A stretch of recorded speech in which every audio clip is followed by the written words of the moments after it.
Well, good evening, everyone. I see people are continuing to trickle in, but we want to try to stick to our schedule and get started. So thank you for joining us this evening.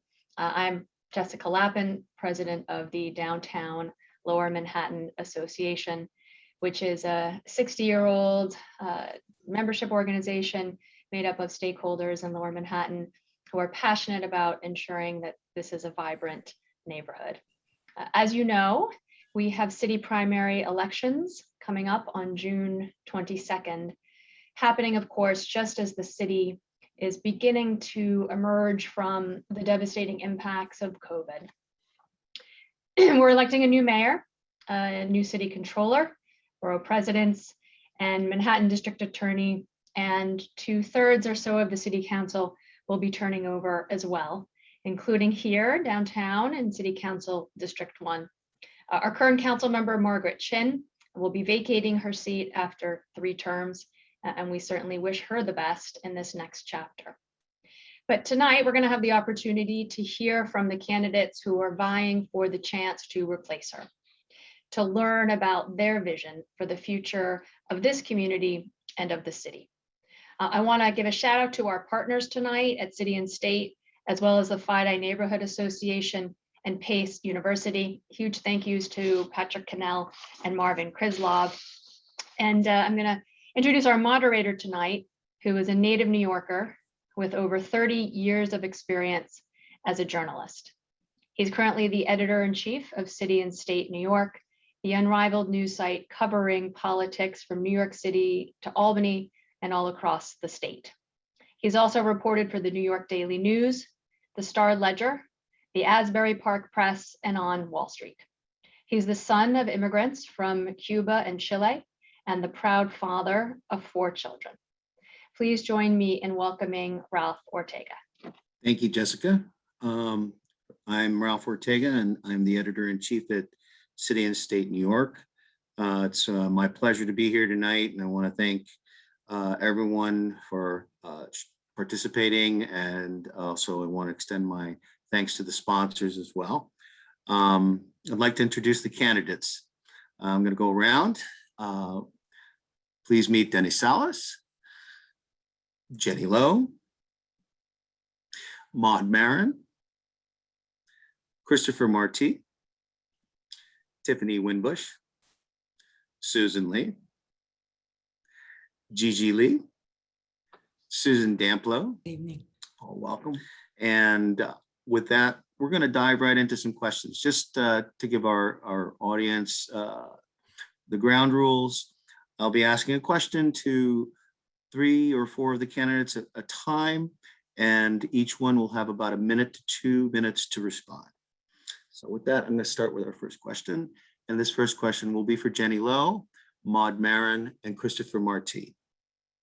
Prior to COVID, Lower Manhattan south of Chambers had evolved into one of the most dynamic live, work, play neighborhoods in the city.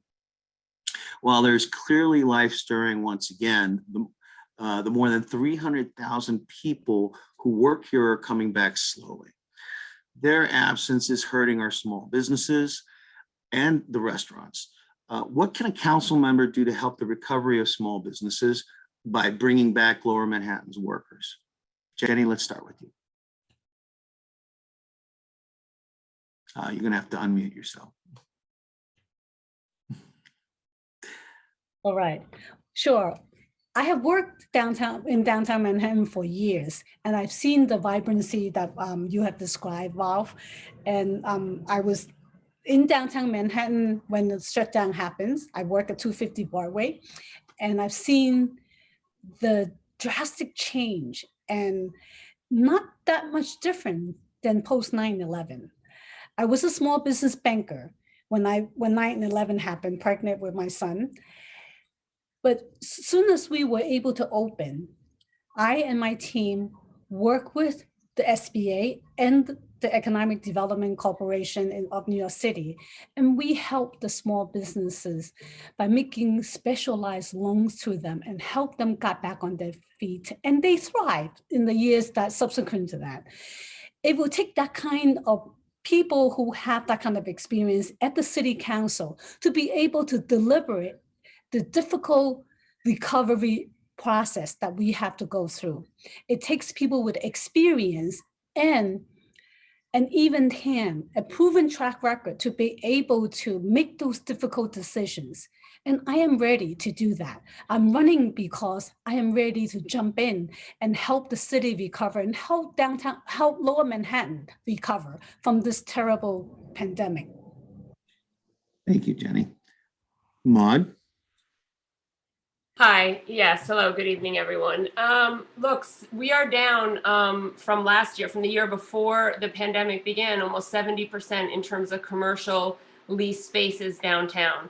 There is no way that we are going to come back fully in terms of our economy and in terms of, what did you say, Ralph, live, work, and play, which are all good things. So there's no way we're going to come back unless we're bringing people back into their offices, unless people are choosing to continue to live here and new New Yorkers are choosing to come live here.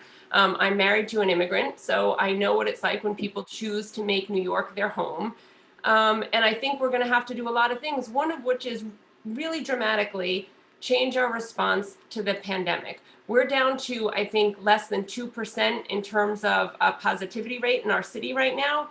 We are doing great. It's time to take off our masks, it's time to go back to work, and it's time to fully open our schools. We have to be prepared, I think, at this point to acknowledge the success that our city is experiencing due to the successful vaccination program, due to the fact that we New Yorkers have done our best to try to get ourselves in this good position right now. And it's really time to embrace that success, open up our city, and welcome back the businesses and keep the families and welcome new families that we need in order to make that success. Thank you, Maud. Christopher? And thank you and welcome everyone. It's great to see a lot of folks here that I know. So even before the pandemic, small businesses, not only Lower Manhattan, but throughout the district, were in a really strange situation, mostly because of the rent. And even after this pandemic and rent has lowered, it's not low enough to start a new business. And so as a city council member through the land use process, we can fight for through the land use process. So whenever they're going to develop a new project like the World Trade Center #5 site, which started the discussions last night, we have to fight to make sure that small businesses can thrive in a new location like that. In addition, we have to reform how small business services actually interacts with businesses and make sure they could be proactive about helping them apply to loans, or making sure that they can get a lot of their services on the website, which we've seen with legacy businesses have an issue because of the lack of translation on those website and paperwork. In addition, we have to make it easier for small businesses to start. And so I think we need to streamline the application process so someone could file for a permit and make sure that they're in compliance even before they start the business. So I want to make sure that we bring all the systems to one application so it doesn't become a 6-long process to start a business. And we have to encourage new entrepreneurs to come to our neighborhood and to get the economy going as quickly as possible. Thank you, Christopher. I'm going to add Denny Salas to that question as well. Okay. Thank you, Ralph. Look, I worked as a lobbyist where I worked on behalf of small business manufacturing, and we have to look at the realities of what New York is facing right now. We have an 11.7% unemployment rate and a 24% underemployment rate. The only way that we're going to get our city back is by creating the environment for businesses to succeed. So I've created my American Dream Plan, which is the most detailed policy platform at anybody in this race. So what I call for our businesses to get back and running is, one, formation of super blocks. So we relegate car traffic to major throughways, and then pedestrians take over the streets. And it's a plan based on what Barcelona did in 2016. And what we saw is that the increased foot activity led to increased business activity. One, I call for wage subsidies. So we partially subsidize part of the salaries of workers so we can lower the cost of operations for businesses. Another thing I call for is for commercial rent stabilization. So depending on the size and annual revenues of businesses, we lower the cost of operation to make it a more welcome environment. And finally, there's a number of things, but one of the things I will mention is we remove the unincorporated business tax. Once you file as an LLC in New York, you get automatically slapped with a 4% tax rate. And additionally, we have to recognize what the realities look like in New York. So in a recent survey by Bloomberg, they found that the largest employers in New York City that only 60% of the workforce are going to return to the office. So we have to look at what we can do to modify it. So can we convert some of those office space into new housing so we can increase activity just from residents in these areas as well. So again, multiple different policy areas, and you just heard a lot right there. Thank you. Thank you. We're going to move on to our next question. CD1 has 5 business improvement districts. Do you support bids? And what opportunities or roles do you see for the bid to help with the recovery and providing safer and more comfortable public spaces? I'm going to ask this question to Tiffany, Susan Lee, Gigi Lee, and Susan Damplow. Tiffany, why don't you go? Good evening, everyone. Thanks for having me.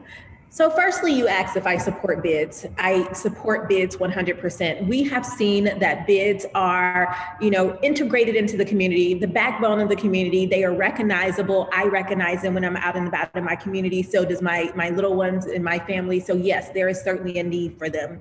What are some opportunities and roles can they perform? I think number one, you have heard from many of people, especially during the time of COVID, about quality of life issues. And oftentimes those quality of life issues have to do with the trash that we see on the streets. If, tourists, those who live here are greeted with trash, we are not going to feel as though this is a place where we want to go outside and we want to play. So number one, keeping up with the cleanliness of the neighborhood, number one. An additional opportunity for them is, what they are currently doing, help to be the eyes and the ears of the community. They can be a helpmate to determine if there's something that needs to be addressed. Is there a homeless encampment in the community that, that is not known about? Are we seeing that, residents are having difficulty crossing this particular, street access, whatever it may be. So essentially making sure that our quality of life and our trash in the community looks and feels like it's a place that people want to go out and enjoy, and being the eyes and ears of the community so that they can, be a voice and share information with the broader community. And I think that's one way that the bids can, help out or continue to help out. Thank you. Susan Lee? Thank you for that question. I agree with what Tiffany said in terms of the quality of life issues, cleanliness, graffiti cleaning. I think the bids have played a very important role in keeping our communities clean. But I also want to add that bids also can help small businesses connect with each other, create synergy. One of the things that I noticed, just talking to small businesses, is that some of the small businesses are not in the catchment areas of Downtown Alliance or Chinatown Bid. And they were saying to me, I wish I was in those districts because I needed support from the bids during COVID. And it could be, applying for help with, the PPP loans or whatnot. So I think that the bids do play an important role in helping businesses to promote businesses. Downtown Alliance has a great website, and it literally markets their members so that people that come to the community know what is going on in their specific bid encatchment. And I think that it ties back to the question that you asked before in terms of how the small businesses will come back. And I think that the bids will play a very important role in the recovery of downtown Manhattan. Thank you, Susan. Gigi? Hi, good evening, and thank you for the sponsors. And Ralph, thank you for this question. I've had the opportunity to work with all 5 bids in the district, and I think that they play an essential role. And to begin with, each bid is structured a little bit differently because each bid area is very unique and different throughout the district. But something that has been immensely helpful from the Downtown Alliance is that they have been very good at advocating for pilots, right? The pedestrianization of a portion of the bid area, thinking about potentially changing home rule to require trash compactors for any new development, right? They are coming up with new ideas and are serving as intermediaries to the city council, to the state legislatures, and and really being a voice for the businesses in the area. And they also assist and elevate issues. So for example, during COVID, when we were thinking about open streets and open restaurants, and there was a capacity issue, or when there were very conflicting guidelines on what the outdoor setups were supposed to be, they were on the ground assisting these small business owners who really had no other place to go, and worked with the council member's office to really help push for exceptions to be made because the streets are so narrow and they're not as on the grid as some of the rest of Manhattan. So I believe that bids are integral in the city, but particularly in Council District 1. Thank you, Gigi. Susan Damplow. Good evening, Ralph, and thank you all. I want to thank the sponsors for this evening's debate. It's a delight to be here with you and my colleagues. My campaign motto is "There's unity in community," and I absolutely believe in business improvement districts. Businesses coming together to learn from one another, to not just improve their business, but to improve the community within which they do business, is what we need as we come out of the 4 years of chaos, darkness, and division. We're going towards a better tomorrow. I'm here to heal. My father-in-law in Punta Brava, Cuba, was a small business owner. He fled during the Bay of Pigs with his family, including my husband. I know how hard a small business owner works, and there are a lot of challenges. As was discussed, they're going to need to deal at the federal level with an employee identification number, at the state level for registering to do business. I've been an attorney for over 30 years, and I understand how the laws work at the federal, state, and local level. I will work with the 70+ business improvement districts that are already in New York City and promote in creating more of them, particularly in Lower Manhattan. Thank you, Susan. Okay, I'm going to move on to the next question. And I'm going to address this question. We're going to go backwards. I'm going to start with Susan Damplow and to Gigi Lee, Susan Lee, and then Tiffany Winbush. The proliferation of placard parking means there's little turnover at the curb, which makes it difficult for small businesses and residents, contractors, anyone trying to service both people in our neighborhood, right? Will you address the issue of placard parking abuse? Susan, why don't you start with that? Absolutely, Ralph. Placard parking is a menace for the elders in our community, particularly. When curbsides are obstructed and they can't safely get into their apartments, I have seen this, we've all seen this firsthand throughout Lower Manhattan. You see it particularly in Battery Park City. Look at Tribeca with the cobblestone streets, how difficult it can be for our elders and others with mobility issues to get around. I believe the placard system is broken. We need to eliminate the existing placards and recreate those with electronic scanning ability so that they cannot be abused. Thank you, Susan. Gigi Lee? Yes, so I think that this is a multi-tiered issue. First, for the contractors that shouldn't be parking here anyway, that either put a cone on top of their car or put their vest in their windshield or a little teddy bear with an NYPD t-shirt, I support a very severe fine so that they know that that is not acceptable. But I think the real challenge, particularly in the FiDi and Battery Park City area, is that we're not getting the whole picture. There's city placards, there's state placards, there's federal agency placards. And so we don't even know how many placards are out there, who's giving them out. And so we need to do a deep dive into who's getting them, at what level, and why. And I'll give you an example. Community board chairs are still offered parking placards. There's no reason that community board chairs should be offered parking placards. So I think there needs to be an overall complete overhaul of the placard system from top to bottom. Thank you, Gigi. Susan? Hi, yes, I agree that we need to re-examine, overhaul the placard system, but I also think that there is an enforcement issue. Oftentimes, the ticket agents are afraid to issue tickets. If, there's an abuse of the placard use, let's say they're parked in front of a fire hydrant or at a crosswalk, and so they are often afraid to enforce ticket the individual because they're afraid at the end of the day they might get in trouble. So I think that one of the things is an enforcement issue.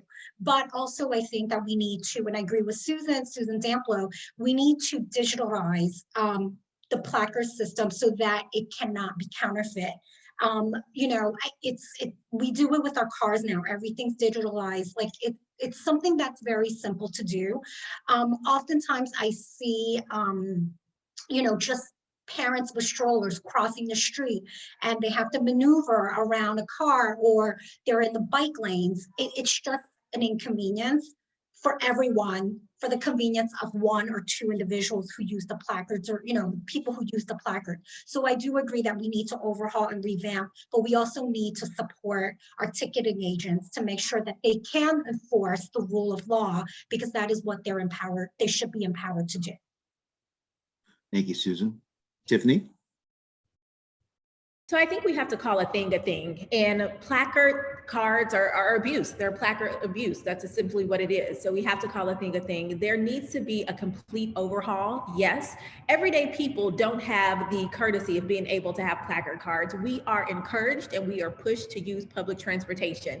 Now we know that there are many things about our public transportation system that needs to be upgraded and updated. But if you compare our system to those of other large cities in the US, we have one of the better public transportation systems. So we should be pushing everyone who feels empowered to drive and use a placard card to instead be using public transportation. It is abuse and we need to stop it. Thank you, Tiffany. Okay, I'm going to move on to the next question, and it's going to be addressed to, in this order, Jenny Salas, Christopher Marti, Maud Marin, and Jenny Lowe. What specifically would you do as a council member to address the quality of life issues surrounding the pileups of residential garbage pickup on sidewalks? Sorry, go ahead. I didn't know if you were done.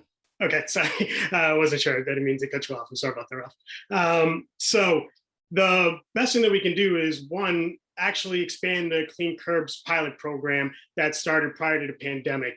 And what you started seeing is a number of these exciting ideas that are not necessarily new in general. They're new to New York. So there's a couple programs. One is called Check Peds, and it's something for Chelsea House Kitchen. So basically what you do is remove 6 parking spots in each block.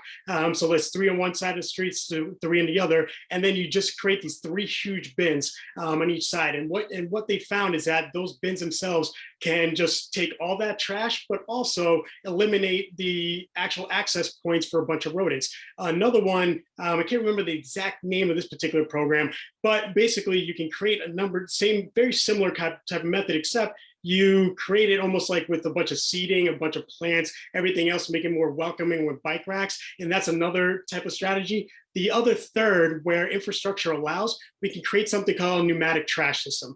Now, that is a vacuum system where when people throw their trash away, it automatically sorts, whether it be refuse or recycling, whatever it may be. And it sounds fancy, but it already exists in New York. We already have it in Governor's Island. We already have it in parts in Battery Park City, and we have it parts in Chelsea as well. So these are multi different types of programs that we can implement in the city in order to actually clean up our streets. And that's something that you can look at also on my website, Clean Curbs Pilot Program, Check Peds, and Pneumatic Trash System. So those are the 3 areas I think we can do.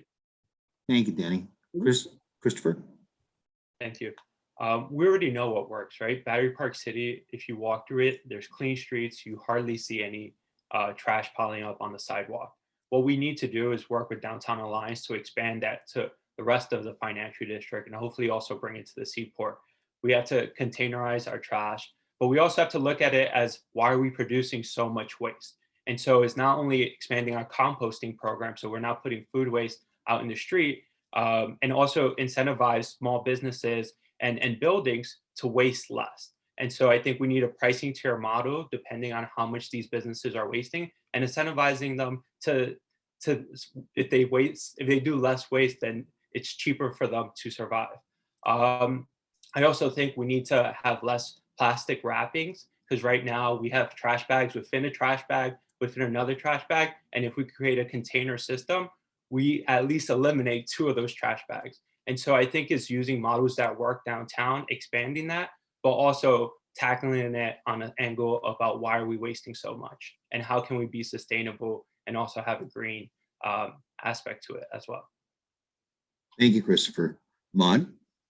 Sure. Well, one of the things I think you have to do as a city council person is work with the other city agencies that are charged with actually doing the job. So if you talk to the Department of Sanitation, they're very clear that there are sanitation specific challenges in Lower Manhattan. And one of which is they've been looking to build a transfer station downtown for quite some time, because a great deal of the Department of Sanitation trash pickup is coordinated out of the station on the Upper East Side. So there's a lot of travel for the sanitation trucks, and there's a lot of unnecessary expense and delay that's involved in that. We know, I saw that the New York Times just endorsed Catherine Garcia. Catherine Garcia is certainly running on the fact of being a good manager, and she managed the Department of Sanitation. I think lots of people acknowledge very, very well for a long time. We have good managers in the city that know how to do their jobs. And I think what we want in a city council person, what I certainly want in my legislators, is someone who can work with the people who know how to get the job done, understand what the issues are from the inside, from the people who are actually charged with the responsibility, and work with them to make our systems more effective and more efficient, based not on some ideal version of what we would have if we could replicate Barcelona, although I've been to Barcelona and it's lovely. I think we have to work with what we actually have here in New York City and improve upon the systems that we have right now. Thank you, Mon. Jenny?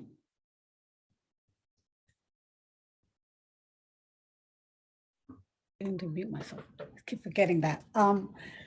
Improving the quality of life is a very important role that any local elected official is responsible for, and especially a council member. With respect to how do we clean up the garbage on our streets, is a problem that we have had for a long time. Certain neighborhoods have done a better job than others. What I believe fundamentally is really education of both residents and businesses as a whole. We need in-language access to information about what are the rules on handling waste from a business or from as a residential unit in our area. We have talked about recycle for a while, right? Depending on which building you live in and how your building works. In my building, we actually separate waste from recycled material according to what the Department of Sanitation gives to guidelines. So we need more education about that. And I think the idea of composting is a really good one, but we need to get ready for that before we just implement that. Certain buildings have that, and we need to pilot that and help people understand why they want to work towards the goal of zero waste that the city have talked about. But if we don't continue to educate ourselves, both from school-age children to all the way to elderly and everyone in between, to understand what it means for us to not only just about combating waste, but also leaving a healthier life and more sanitary neighborhood for all of us to live in. Thank you, Jenny. Okay, the next question I'm going to ask everyone to answer. And I'm going to start in the reverse direction that we just went, with Jenny, followed by Maud, Chris, Denny, Tiffany, Susan, Gigi, and Susan Damplow. How would you work to address the violence against the Asian American Pacific Islander community? Jenny. So the anti-Asian sentiment is not a new thing. It's been here for over 100 years. When the Chinese finished building the railroad, when the two railroads connect in the middle of the country, they get rid of the Chinese. They were not even in the photo. Then they burn Chinatown. Then they have the Chinese Exclusionary Act.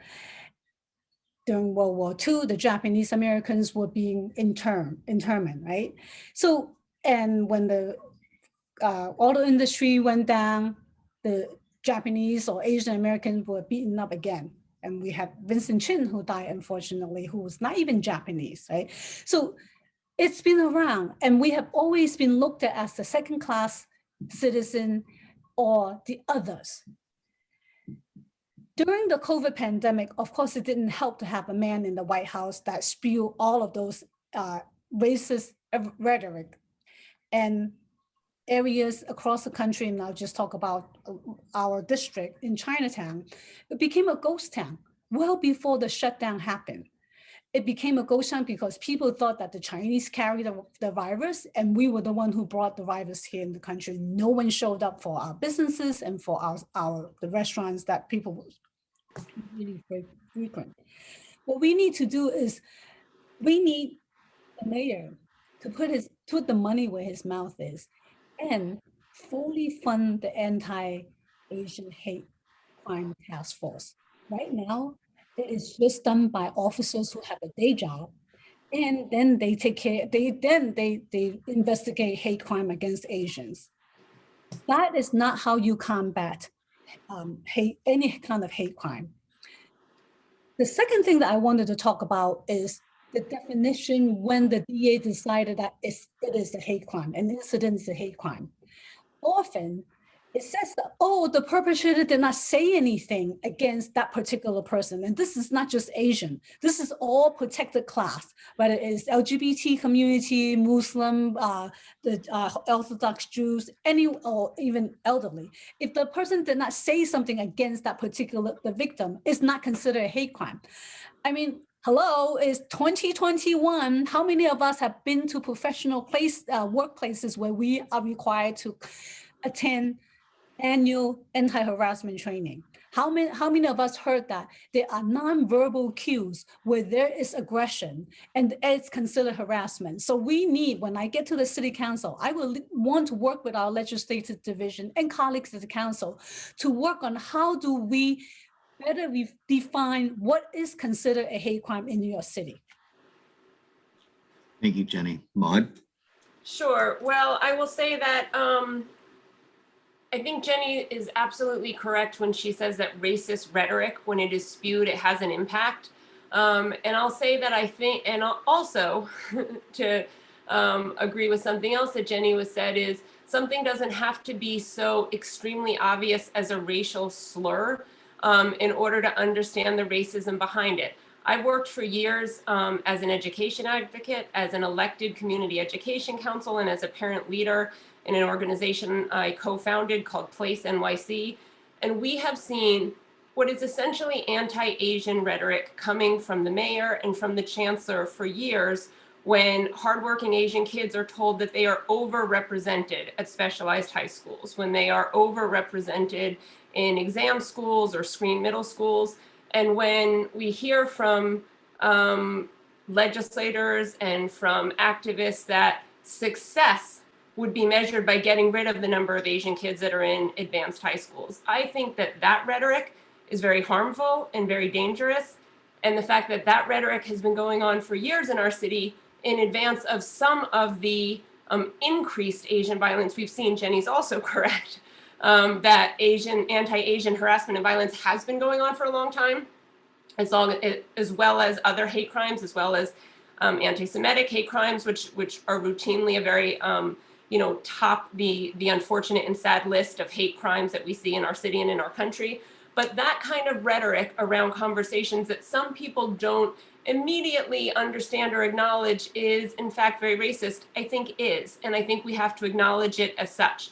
There's an upcoming rally about the SHSAT coming on, where the flyer for the rally says, bring your energy and bring your anger against the SHSAT. I think that kind of language is really, really troubling, because it's directed towards kids who are working hard in school to get ahead, and it's often low-income kids who are not particularly advantaged that are getting ahead.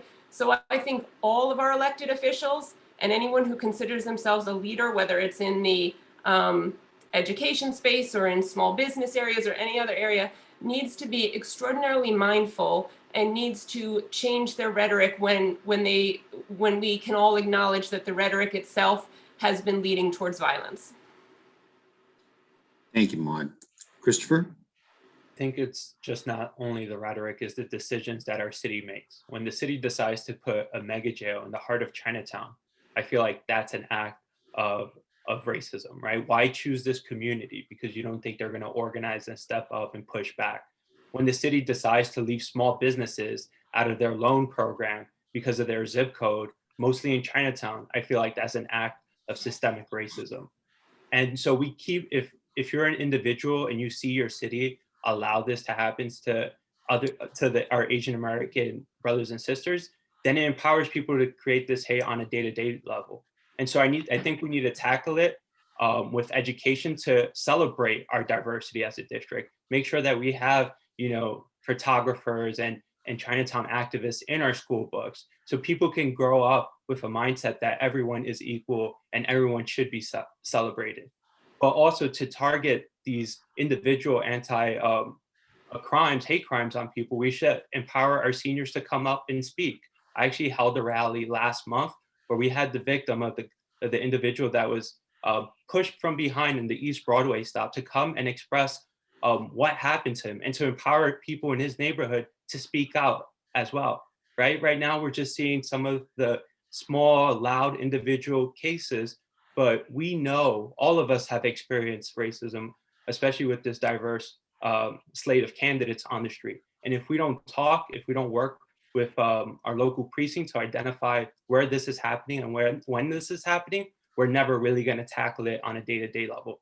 And so I think it starts citywide. It starts with our elected officials making decisions to push down Asian American communities. But we also, as individuals, have to uplift the voices that aren't being heard. Thank you, Christopher. Denny? Look, the George Floyd murder was a catalyst for me to jump into this race. And I know that within the Asian community and in the African American and Latin community, any single time hate crimes occur, it gives you a sense of risen anxiety that leads you to retreat. And it can lead you to retreat, where you feel helpless, that you feel that you can't do anything, you can't change people's behavior.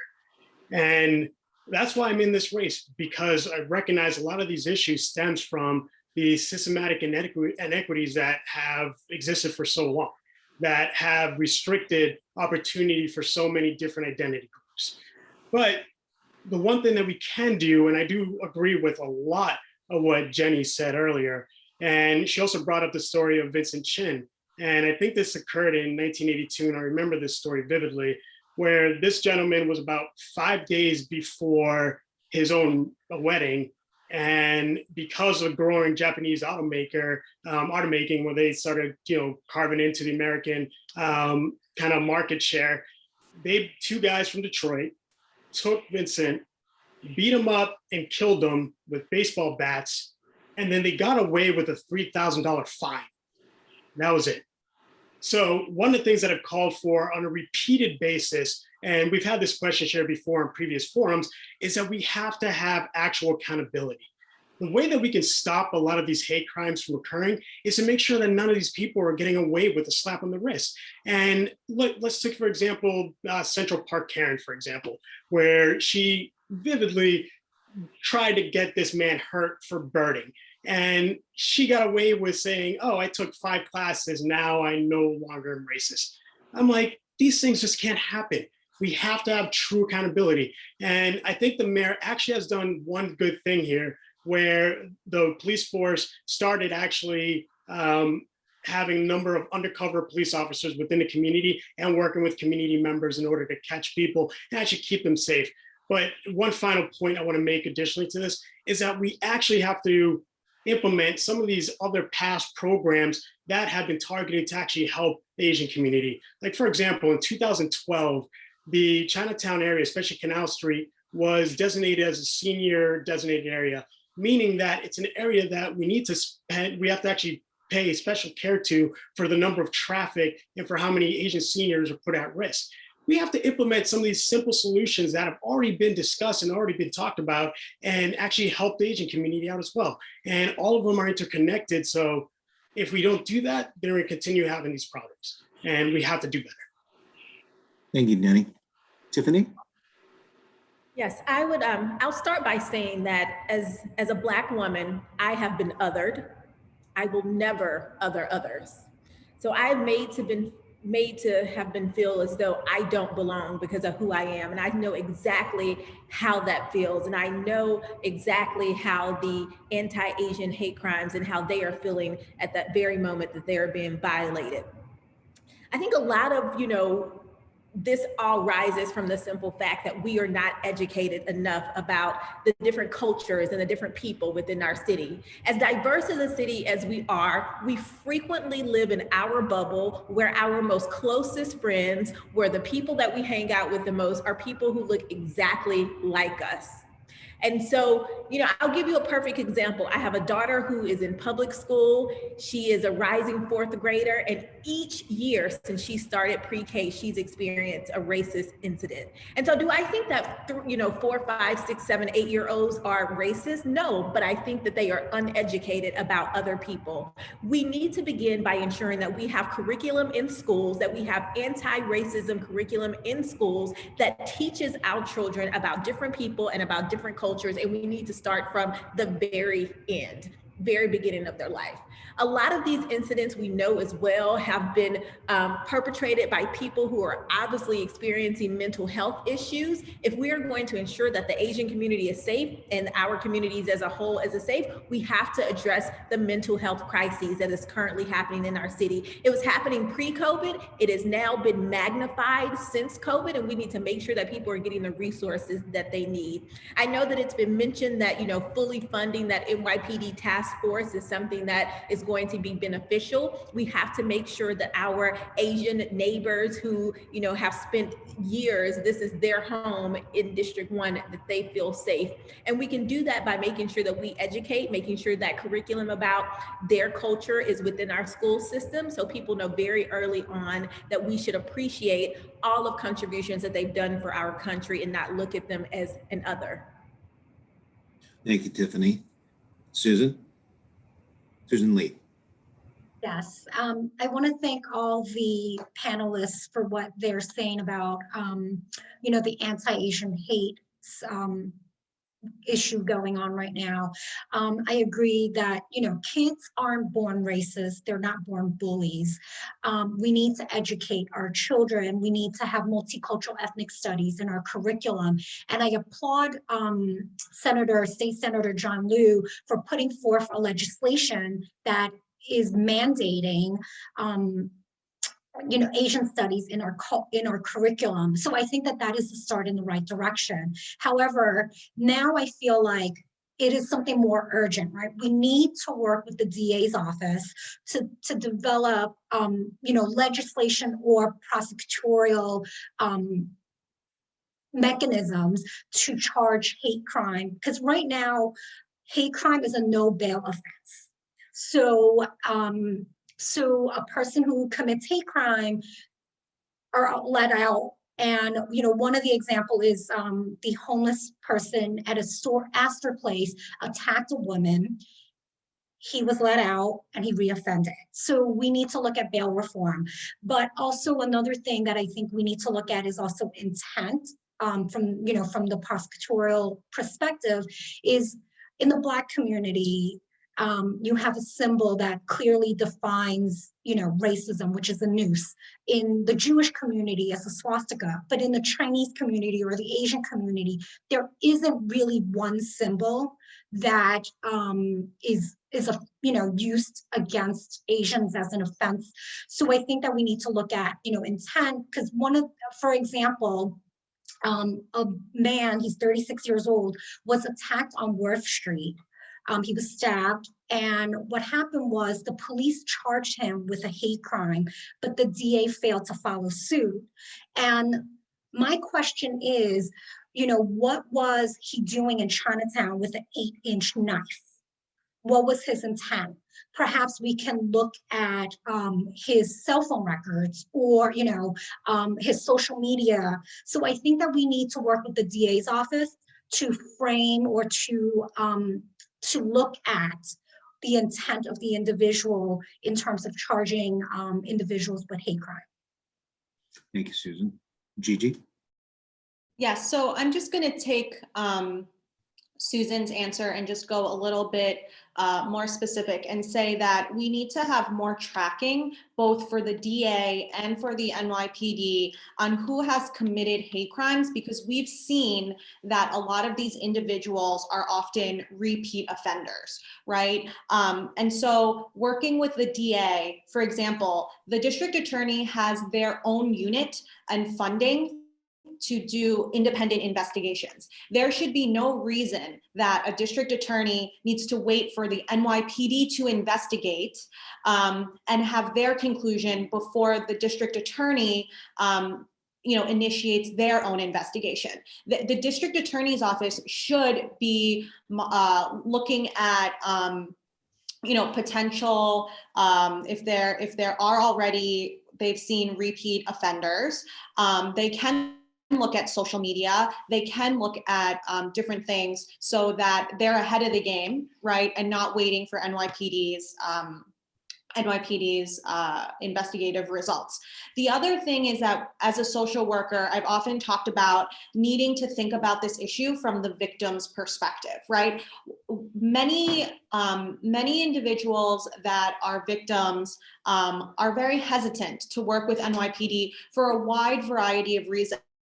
But one of these reasons is that they do not see police officers or social workers or trauma specialists that look like them, that speak their language, that understand their culture and understand the hesitancy of cooperating with, and taking the time off to repeatedly go to the precinct and the district attorney's office. So we need to think about how we can streamline some of these processes to make it easier for these victims as they go through this process and not be re-traumatized every step of the way. And then I agree with some of my other colleagues here that we need to think about and revisit whether hate crimes should be part of this larger bail reform conversation with our state legislators. Thank you, Gigi. Susan Damplow? Thank you, Ralph. I agree with many of the sentiments my colleagues have mentioned. I have worked for civil rights throughout my career. Before I began law school, I was a paralegal at the Lawyers Committee for Civil Rights Under Law, and there we had race and sex discrimination class action suits, where many of our Asian American brothers and sisters were discriminated against by arbitrary height and weight restrictions. These kinds of tests kept them out. They were barriers to entry to equal employment opportunity. I'm the mother of a Latino son. In Spanish, scapegoating is called chivo expiatorio. And I know firsthand what it is like for someone in the community to be singled out based on simply who they are. And it's wrong. And my motto, which is there's unity in community, is working to heal this district. I think that as a practical matter, we really have to take a look at immediate steps to help our Asian American brothers and sisters. I think we should improve lighting on our streets. I think we should make sure that signage is well displayed, that the Department of Parks and Recs needs to cut branches and things like that. We need to make sure there are not construction sheds and other obstacles as we try to navigate through these. It's almost an obstacle course. We need to make our passageways safer. These are our streets. We have to take a concrete democracy and return it to a people's democracy, including our Asian American brothers and sisters. And the other thing that we need is we need the NYPD to be community policing. We need to have non-confrontational exchanges with them on a continuous basis. Our city's finest know how to do this. They could do it perhaps in groups of 2 if they feel more safe doing that, but we're walking down the streets by ourselves alone. Where is the NYPD so that people can see that they are part of our community, engaging with us there to protect and serve? And lastly, I think that we have to address, as others have mentioned, the crisis of mental health in our community. Many of the incidences have shown that these are people who have a mental health crisis. We need to invest the resources to see that those people suffering in our community are treated humanely so that the remainder of the community can also enjoy the open streets of our beautiful city, and we can all enjoy it together as one community. Thank you, Susan. Okay, for our next question, I'm going to break it up into groups again, and I'm going to go in reverse order, starting with Susan Damplow, and then Gigi Lee, Susan Lee, and Tiffany Winbush. How would you advocate for protecting Lower Manhattan from climate change and the next superstorm where there still is no plan nor meaningful funding from the federal, state, or city government? This is a pressing issue, Ralph, and obviously there are all hands on deck at the federal, state, and local level with the new administration at the federal level. I think that President Biden and Vice President Kamala Harris are leading the way for us in turning the tide from ignoring climate change and embracing the solutions that we need. So, for example, at the city level, we need to address flood zones. We can't be building in high-risk areas without appreciating that that is simply going to lead to more problems. And that has to be a careful weighing, balancing the benefits and the detriments. We saw during Superstorm Sandy that our elders were abandoned at the highest levels of their skyscrapers when the electricity went out. And for over a week, they couldn't even go down to get food. We have to build better.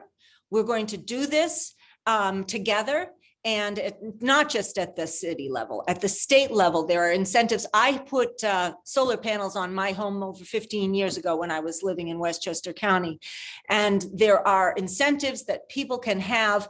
I would urge that the city do more in terms of solar paneling throughout this city. I would urge that we do more in terms of the water management mitigation, particularly in my district. I am unhappy with the way the East River Park mitigation was rolled out. It's not directly in the Lower East Side portion of District 1, but it grotesquely impacts our elders, particularly in the Lower East Side, who are trying to live out their years enjoying that beautiful park. So we have to work together as one to make sure that these are sensible solutions and that everybody is heard. And then once everybody is heard, we can feel like we can own these decisions and move forward together. Thank you, Susan. Gigi? So this is an example, a prime example of the left hand not knowing what the right hand is doing, right? There are no less than 8 different resiliency projects that have different cover different areas of Council District 1, all being funded, some privately, some by federal, some by state, some by city, and then there are gaps in between. No one's talking to each other if there's one block in between each of these northern and southern boundaries. So we really need this next mayor to think about this plan holistically. We also need to look at this from a climate justice perspective. There's no reason that we should accept that a section of this district where it's public housing along the East River waterfront is not getting as much attention as other parts of the district. And we have to think about every possible solution. Are we putting bioswales where they can be useful? When we upgrade our parks, are we looking at permeable surfaces? Are we looking at trees that will survive if there's a flood, right? So we need to look at short-term and long-term solutions. We need to look at infrastructure upgrades and resiliency. We need to also think about, are we putting in new windows? Are we putting in new roofs? Every decision that we make when it comes to development and infrastructure should have a lens towards climate justice. Thank you, Gigi. Susan Lee? Yes, so I agree with what Gigi and Susan said before me, but I also, I think that we need to have a comprehensive environmental resiliency plan, because environmental pollution, water, knows no boundary. So if it's coming through another area, like Susan Dampler said, part of the East River resiliency is not in our district, but if there's a flood coming from that area, it's going to affect parts of my district and District 1, because like I said, water and pollution don't know boundaries. So we need to approach resiliency from a comprehensive, holistic approach. I, was talking to some of my neighbors in the Lower East Side, and their concern is, the East River resiliency plan. They don't know what kind of fill they're using, so they don't know the environmental negativities that are coming with the fills that they might use. So I think that when we have issues like that, where the community is clearly concerned about certain issues and they're calling for an independent environmental report, we should honor that, because they disclose almost a fully redacted report. They might as well just give them a blank piece of paper with no information in it. So I think that the community needs to be part of the discussion, because at the end of the day, they're the ones that are going to live in the community. They're going to be affected by, another superstorm, by environmental pollution. So I think that we need to have a holistic, all hands on deck approach to this environmental issue. Thank you, Susan. Tiffany? So we certainly have to streamline this process.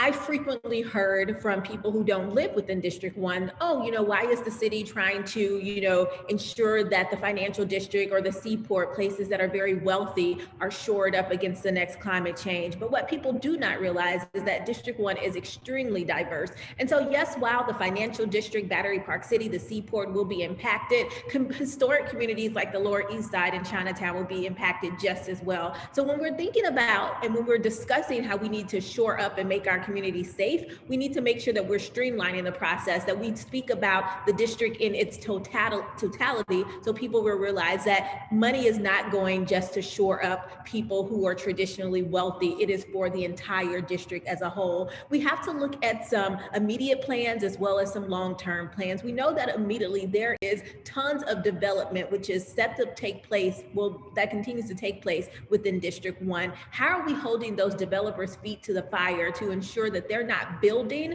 buildings that are ultimately going to impact us environmentally negatively down the line? So we have to make sure that any type of development takes place, that they are making sure that they are building where the city where our community will not be hindered, where we will not be displaced. So that's one thing that we have to look forward to. And you know what? It takes money. It is going to take federal, city, and state money, and we just have to do it. We cannot let ourselves be impacted by another Hurricane Sandy. I remember, losing power, having to walk those 16 flights of steps with a newborn, 6 months old, trying to get to, quote unquote safety. We cannot let another Hurricane Sandy happen again. So we need to spend the money. It may hurt in the interim, now, because it's so much money, but we know in the long run that making that financial investment is going to be beneficial for the entire district. Thank you, Tiffany. You're welcome. Okay, our next question is going to be about vending legislation. And I'm going to ask in this order, Denny Salas, Christopher Marti, Maud Marin, and Jenny Lowe. do you support the recently enacted vending legislation that increased the number of licenses without clear guidelines for managing our crowded streetscape? What's your vision for vending in City Council District 1? And what other reforms will you be seeking if you are elected? So yes, I'll answer plain and simple first. Yes, I do support the recent legislation. One, we're talking about immigrant workers. And look, I'm first generation in this country. My parents had a struggle before they worked their butts off and they actually achieved the American dream. And when I look at immigrants that are just trying to make it through working as vendors, I fully support it. Now, I know that a lot of restaurant owners kind of have a problem with this. And we have to look at this particular issue as not being zero sum. Customers are bound. We do have to create the environment for everybody to succeed so we can increase foot traffic. And I mentioned earlier my super blocks plan. That is the additional piece that we can implement so we can increase foot traffic and make sure that businesses can succeed. Now, for those who are not familiar, I didn't expand on it too much the previous answer, but I'll do it now. It's something, again, it was implemented in 2016 in Barcelona, Spain. So we have 5 years of data to look at. Moreover, during the pandemic, this idea started getting exported to other cities like Paris and London. Now, again, what you do is you block car traffic to the major throughways and you close off the rest of the streets for pedestrian traffic only. And what we've seen is that increased foot traffic leads to increased business activity. Moreover, people are outside more, so they're going to be more likely to attend your business and make sure that you have that activity that you're looking for and those customers that you're looking for because they're outside and not being bothered by car traffic. Moreover, we've also seen some of these streets being converted into actual green space, and that's going to lead to more increased foot activity and more people being outside. We need to create the environment so we have customers that are bound, that can visit any sort of storefront, restaurant, or vendor. We can't look at it as battle between each other when anyone can benefit by creating the actual environment for everybody to succeed. That's what my super blocks plan will do. And yes, I support the original legislation as well. Thank you, Danny. Christopher? I support the legislation because before this was introduced, there was a huge black market on permitting and it was really unregulated. As you can see along, whether it's Canal Street, Broadway, or Chambers, people were just out there selling it without any safety measures, and it was actually causing a havoc with pedestrians walking through. And so that's why I support Make Way for Lower Manhattan. It's a plan created by FiDi residents to actually make FiDi much more walkable, much more pedestrian, and actually open the streets. So it'll allow vendors to be out there safely without pitting them against pedestrian and other small businesses. And so I do think the legislation was the best thing to do because at least now we can track to see who has it and make sure that we partner with our community boards to identify where they can be and for how long to make sure that everyone understands the system in place. Thank you, Christopher. Maude? So you're not getting much disagreement, Ralph. It would be a more interesting answers if we all disagreed with each other, but I'm going to have to say that I actually do agree that allowing more licensed vendors, street vendors and food vendors both make sense because we've seen a sort of renaissance in street vending in Lower Manhattan and in other parts of the city. And it's an if you build it, they will come sort of situation where we've had more interesting and more appealing food vending going on. And it's created, I live near Canal Street we've had an open air food market near Canal and Varick for the last pre-COVID, not during COVID. And it's been enormously successful and it creates a new revenue stream. It employs people. We do have, a traditionally low income and immigrant and minority workforce working in some of these food vending trucks. In terms of the tension between the restaurant industry and food vending trucks, the reality is all businesses in New York have to compete for the customers that they have. And what we need to do now is bring more people back into the city. So particularly downtown in neighborhoods like FiDi and in South Street Seaport, vending trucks or restaurants or eateries are not going to survive or be able to launch anew if we don't have the kind of traffic. Manhattan doubles in size every day pre-COVID in terms of the number of people that come into our city, or we used to. And if we're going to support the kind of restaurant industry, food vending industry, street vending industry that we've supported in the past, we're going to need to be able to to open back to sort of pre-COVID levels, if we're going to be able to support these new, we've given out so many new licenses, I think it's 4,000. So we're going to be able, if we're going to be able to make a go of these as successful businesses, we're going to have to get people back into the city. Thank you, Maud. Jenny? Yes, I support the recent vending legislation. You know, as an immigrant, when we first came to the country, my grandmother had a coffee shop, a hole-in-the-wall coffee shop in Chinatown, and my siblings and I worked there on the weekends and in the evenings. And one day, two gentlemen, white gentlemen, came in and asked my grandmother if they could put their fruit stand in front of the window right outside of the coffee shop. And my grandmother was, yeah, sure, go right ahead. And so they were there and they came and they were selling. And people were asking my grandmother, hey, are you charging them rent? And my grandmother says, no, why would I charge them rent? They are trying to make a living. And that's the experience I come from, meaning that food vendors are those who are struggling, and it's a relatively lower barrier for them to entry to make a living. And one day they will move into a commercial space. Just like when I was a small business banker, we made a loan to two mother and a daughter who had been baking cakes and selling it, baking cakes from their kitchen. Make My Cake. We made a loan to Joanne and her daughter Aliyah. They moved into a commercial space. 25 years later, I walked by recently. They are still in business, and I've been told that they have 2 stores now in Harlem. Now, this is how we help individuals lift up themselves. So vending is a way for us to help individuals become business owners, and also they follow regulation. Having a license means that they have been educated, they have taken whatever courses that is needed for them to get that license. So it's better for the consumer and it's better for everyone all around. Thank you, Jenny. We're under the half-hour mark. And so I'm going to try to get in at least 2, if not 3 more questions. And we're going to go in reverse order, starting with Jenny again. What are your thoughts on the conversion of hotels into affordable housing? And would you support this effort? It would be Jenny, Maud, Christopher, and Denny.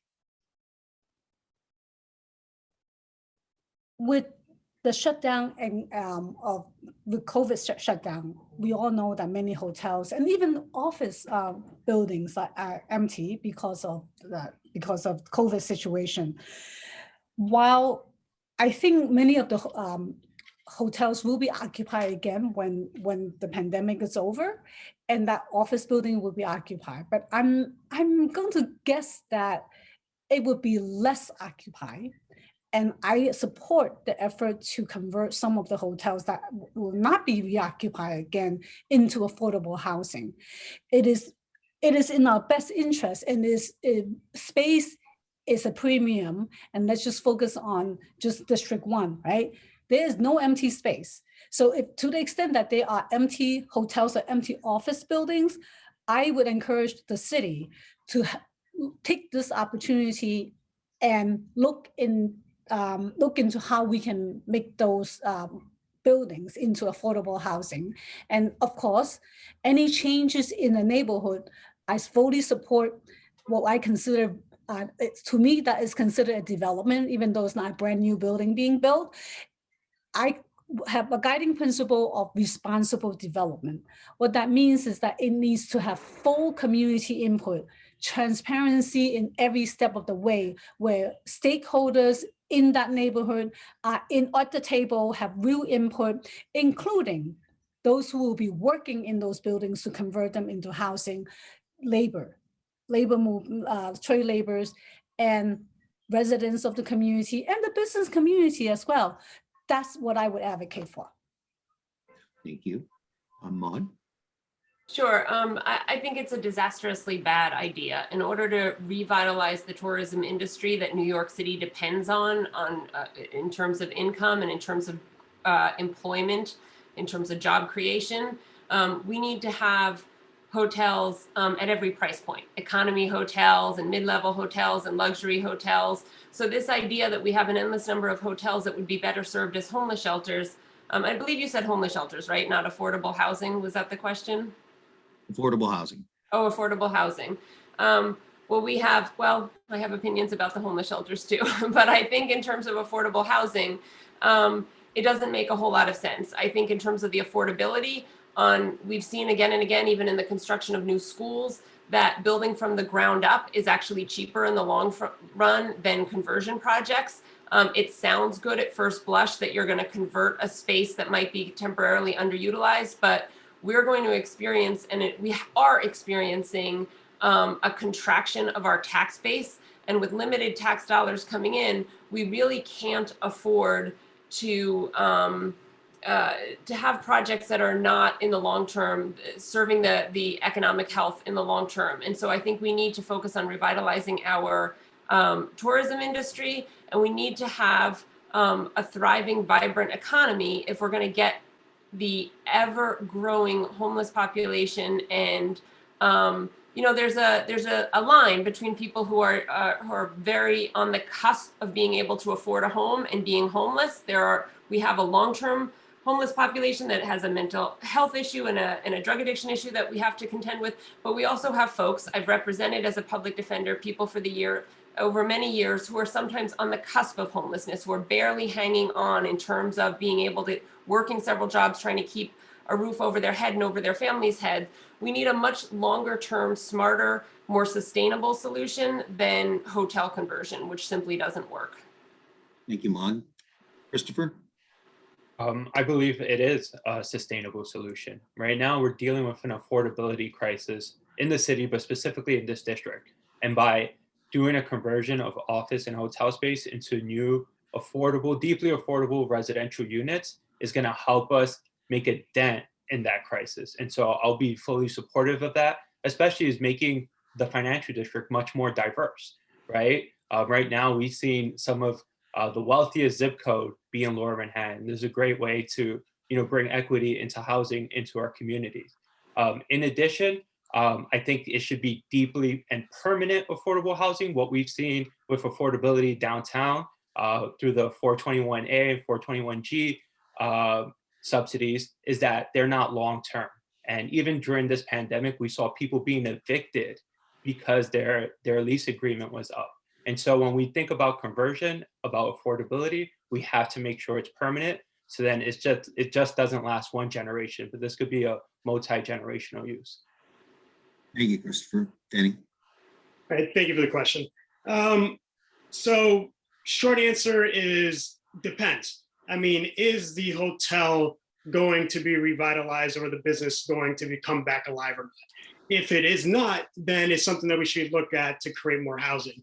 If it is, then it's not something that we should touch. Now, let's look at the actual underlying issues that we're currently facing. We have a 700,000 affordable housing shortfall across New York City. And a recent survey said that 78% of New Yorkers believe that we need to be building more housing everywhere, no matter where you are. So we need to eliminate exclusionary zoning, which that's why I've been very vocal in my support of rezoning no and so we can build more. Look, at the end of the day, we can only solve this issue by building more. But we also have to look at how we can actually support middle-class New Yorkers as well. That's why I've called for the creation of a new Mitchell-Lama program. This is a highly successful program from the 1950s and 70s that allowed 140,000 New Yorkers, middle-class New Yorkers, to attain home ownership, reach their American dream, and stay in the city and raise their children in the place that they love. We could do the same thing now. There's nothing holding us back from this. And I also have to say that it's because of the exclusionary zoning thing. It's part of my own personal story. When I was growing up, my siblings and I reached school age. We had to lie about our address. My parents broke the law, lied about their address so we can attend a school in the neighboring town. It was much better. What was the outcome of that lie? Older sister, PhD, Fulbright scholar in psychology. My older brother, he's a long-haul truck driver who speaks 3 languages and knows how to code. And my younger sister just finished her master's in economics, now working towards her PhD. And I'm standing here being fortunate enough to actually run for public office to actually serve people. And that wouldn't have been at all capable or have that chance to do that if the parents didn't do something like that. And the underlying thing that we should be looking to do, especially with housing, and this is why I'm supportive of MIH, is that we need to be creating socioeconomically diverse neighborhoods. Everyone will benefit from this. And the moment that you have concentrated income neighborhoods, so either you have 100% affordable housing or whatever it may be, if it's going to be low income, or you have 100% rich enclaves, that doesn't do anybody any good at all. That is just perpetuating the same problems that we've actually been facing for generations. So that's why I love MH. I want to remove exclusionary zoning, period. And I already talked about also, depending on the office space, businesses in a recent Bloomberg survey where they said they only expect about 60% of their workforce to work full time in the office. There's other areas, maybe convert some of those office spaces as well. So my platform, if you visit dennysalas.com, you'll see that I have a litany of different policies. All those things can actually solve our housing crisis. Thank you, Denny. Okay, we are under 15 minutes left. So I'm going to make this next question open to all 8 candidates. And so please keep in mind the time limits. And it is on a topic that was mentioned previously on homelessness. Throughout the B2B administration, the Blasio administration, despite numerous efforts, we've seen the number of people living on the streets continue to increase. What policy changes would you support with how the city serves this population to help get them on the pathway toward having reliable housing? Do you support the placement of homeless people in hotels? And would you support enacting no sit, no lie laws? I'm going to ask Tiffany to first answer that question, followed by Susan Lee, Gigi Lee, Susan Damplow, and then we'll do our last 4. So thanks for asking this very important question, Ralph. So yes, I do support homeless being housed in hotels. We essentially saw our tourism industry completely shut down in New York City. So we had tons of hotels that were just sitting empty. I'm a resident of the financial district. There are several hotels that are actually, filed for bankruptcy and are not going to open back up.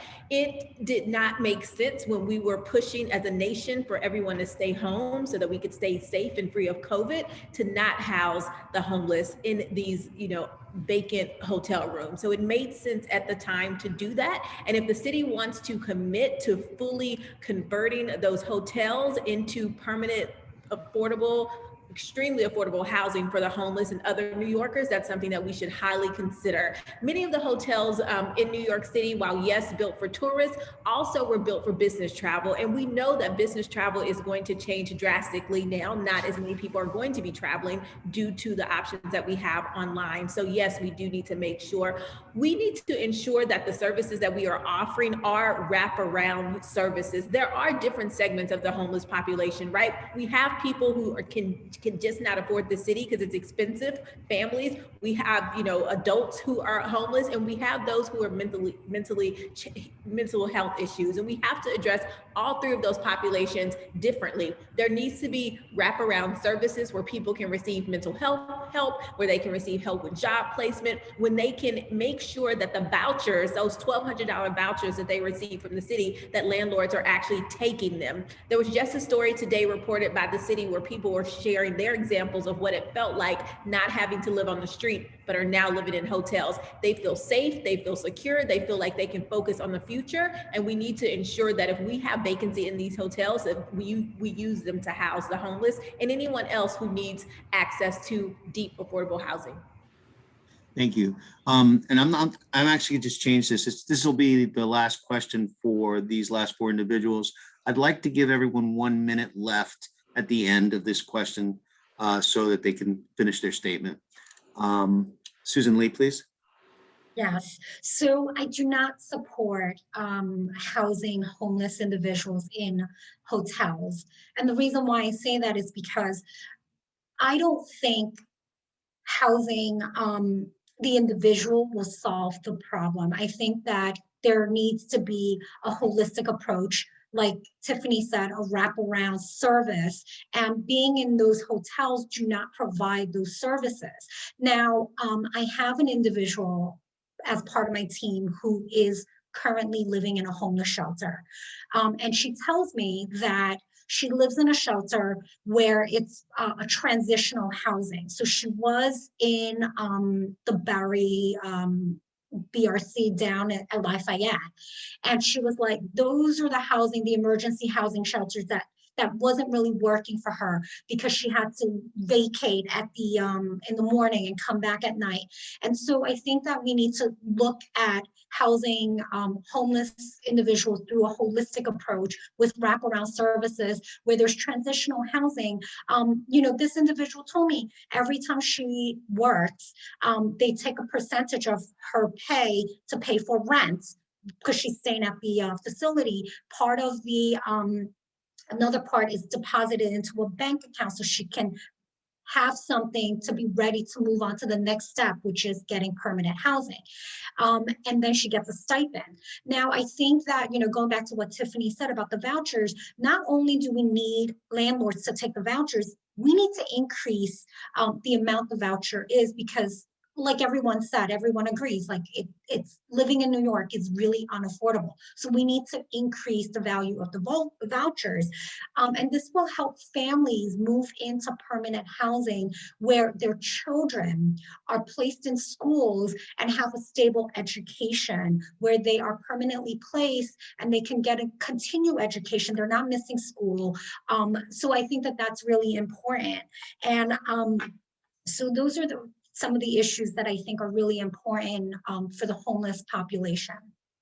Thank you very much, Susan. Gigi?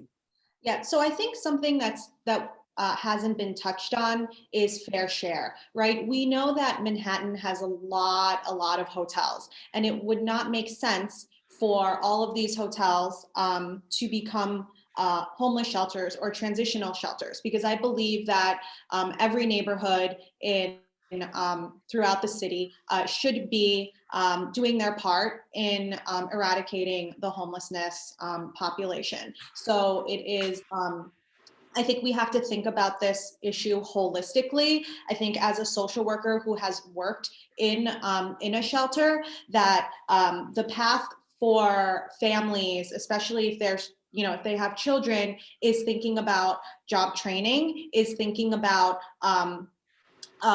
are there vocational opportunities? Are there internship opportunities that will lead to more permanent job security?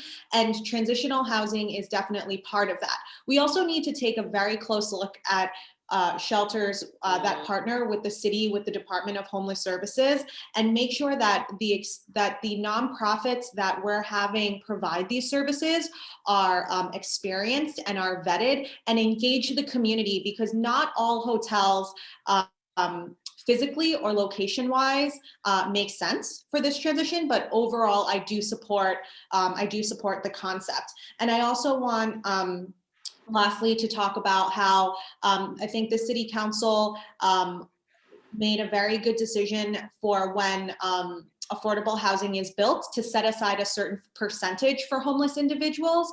And so I do believe that that is something that we can build on. Thank you. Susan Damplow. Thank you, Ralph. I agree with much of what my colleagues have said. We don't need a Department of Homeless Services. We need the homeless services to be focused on eliminating homelessness within the Department of Housing. There is an industry around serving homeless by its very nature in having a Department of Homeless Services. And as we know, bureaucracies can create their own empires and just perpetuate themselves. We are at a crisis level of homelessness. Many of the homeless are families. I had a young couple living in a tent down the block from us during the coldest winter months this year. The Department of Sanitation came and whisked away all the belongings because the bodega was reopening recently. Why are they taking their chances sleeping on a tent rather than going to our shelter system? Because our shelter system doesn't keep them safe. They are subject to theft, to violence. They are separated from one another and forced to engage with people who they don't know.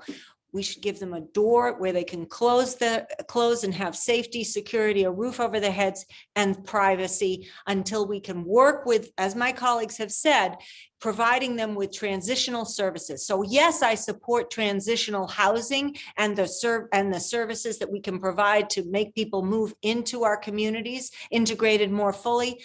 But our shelter system, I'll take a pass. All right, everyone, we have just under 5 minutes left. So I'm going to allow you to make your closing statements. Please keep in mind that we do have a time to finish at, but between 30 seconds and a minute or so, please give us your last statement for this forum. We'll start with Denny Salas. All right, thank you. But just quickly for the homeless issue, if you're curious about it, I did an interview with Rebecca Citizen. You can look up what my stance is on that. But I want to thank all the hosts tonight, especially my fellow candidates for joining. Look, this year's election is the most consequential since the Great Depression. And New York City has the 10th largest economy in the world. And for too long, we've kind of become accustomed to failed politicians being part of the local political class who has led us awry. And what we can't do is elect the same old people from the same old groups and expect a different result. I developed my American Dream Plan that intersects housing, education, and the economy, and is the most detailed policy platform in this race.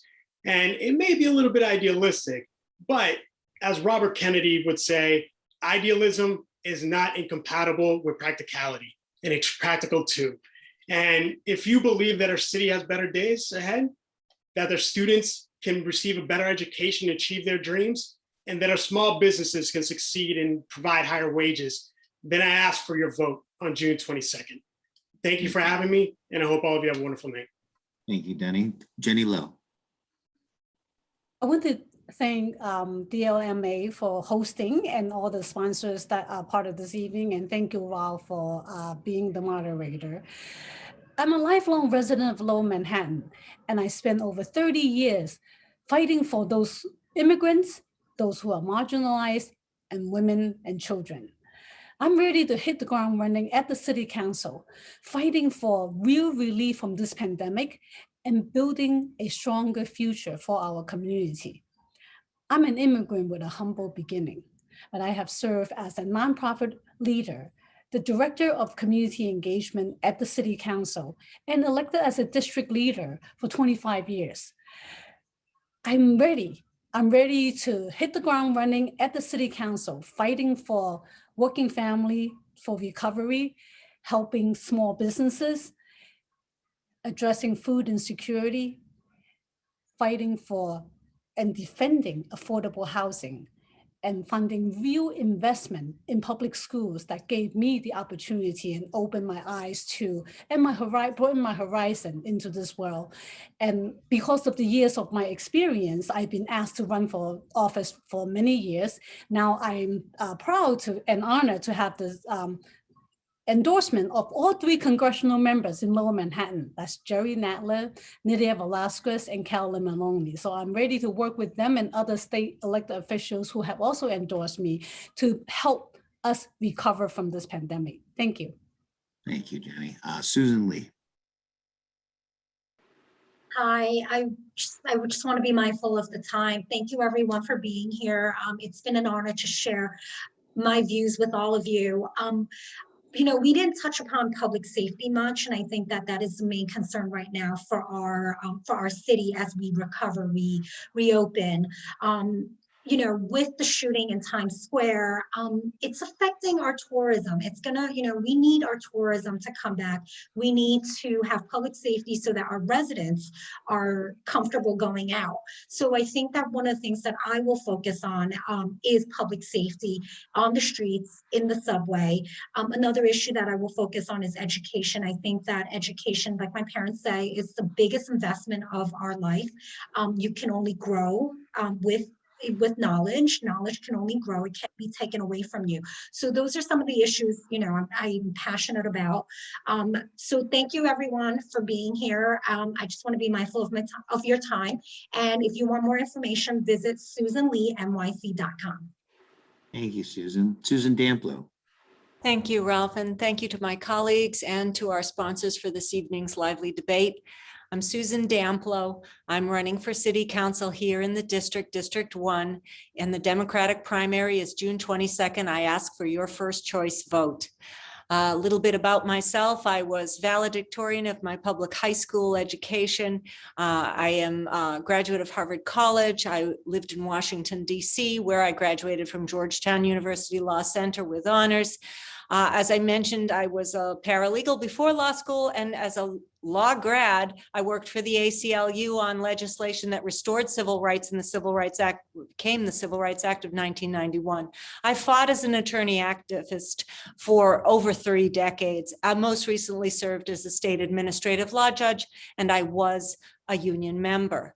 As your council member, I will draft legislation and conduct hearings to make sure your tax dollars are being used effectively. My motto is there's unity in community. Go to damplowforcouncil.com for more information and join us. Thank you, Susan. Christopher. Thank you for hosting this forum.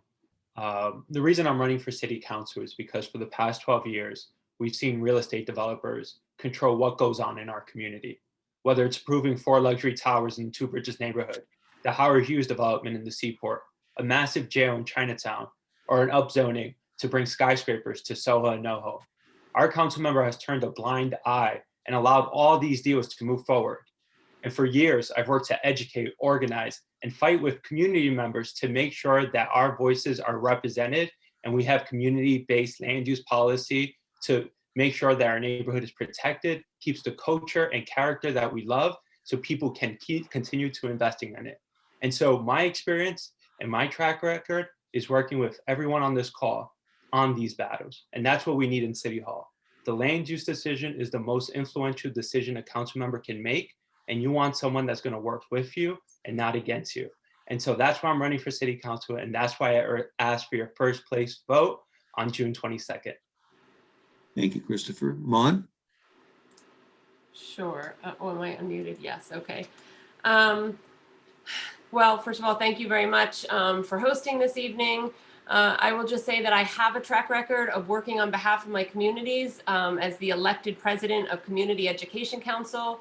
I secured a $2.6 million education grant to integrate our schools. As a community leader, I have fought against senseless policy initiatives like building the mega jail in Chinatown and poorly run, oversized homeless shelters in our residential communities. And as a member of City Council, I would continue to stand up for all of us. To give you a very brief statement about myself, I married my husband, Juan Pablo, 16 years ago. He was born in Argentina. And like so many immigrants, he really believes in the promise of the American dream. And so do I. We are raising our 4 children, Lucio, Clara, Liam, and Magnus, with our deeply held values of hard work, of family, and of respect for our community. And we're very proud to be a New York City family and raising our kids here in the city we love. And so on June 22nd, I also ask you all for your first choice vote. I would be ready to get to work, protecting our neighborhoods, fighting for our families, and making sure that everybody has the opportunity to pursue their American dream. Thank you, Maud. Tiffany. Hi, I would like to echo everyone and just thank you for having us here tonight. When I'm elected to represent District 1 on the New York City Council, I'll bring progress and positive change for all of New Yorkers, especially those who live in District 1. While I have roots in Louisiana, after 15 plus years in New York City, this is my home. It's where I became a partner to my husband. It's where I became a mother to my daughter Kai and my son Spencer Jackson, and where I've made lifelong friends. I come from a family of helpers. We helped our neighbors, registered to vote, educated them on ballot initiatives, drove them to the polls on election day if needed. And if there was anyone who needed food, who was experiencing food insecurity, we provided, even if we only had a little. Being of service to others was instilled in me very early on. I believe in leading with empathy, and it's what our elected officials need to do. I do not believe in othering others, whether you are Asian, whether you are a homeless person. We are an inclusive district for all. So we can no longer ignore the hardships of so many of our neighbors. We must bridge the divide between those who have and those who do not have. And so I ask that you vote for me, Tiffany Winbush, on June 22nd. Please rank me #1 for an inclusive voice for our very diverse district. Thank you. Thank you, Tiffany. And Gigi? Yes, so thank you for the sponsors and also Ralph for moderating. New York City is facing a very pivotal time. And so we need to elect council members that have a track record for delivering. When COVID hit, I founded a new food pantry, which is now one of the top food pantries in terms of the amount of food we give out throughout the city of New York. I've been working on climate change since Superstorm Sandy in 2012 when I was chair of the community board. I'm the only candidate on this panel that has actually delivered affordable housing in perpetuity. And I'm also the only one that has worked on a citywide policy around the implementation of universal preschool, which is now expanding to 3K. So all that to say is that I'm committed to leading with compassion and that I will listen and reflect the needs of the diverse constituents of this district, where I'm now raising a 7-month-old baby with my husband and 3rd-generation Chinatown resident. So I hope to have your first choice vote on June 22nd. Thank you so much. I want to say thank you to all the candidates for a spirited forum. And on behalf of myself and city and state, I'm grateful to have been able to moderate this evening. And with that, I'll say good night to everyone and lead it off to Jessica. You're on mute. For a spirited, lively, and respectful discussion, for taking this time to share your views with all of us. And Ralph, thank you. We very much appreciate you doing the hard job tonight of asking the questions. So My pleasure. thank you. Good luck to you all, and to everybody watching. Please don't forget to vote on June 22nd. Thank you. Good night. Good night. Thank Everyone, you. have a great night.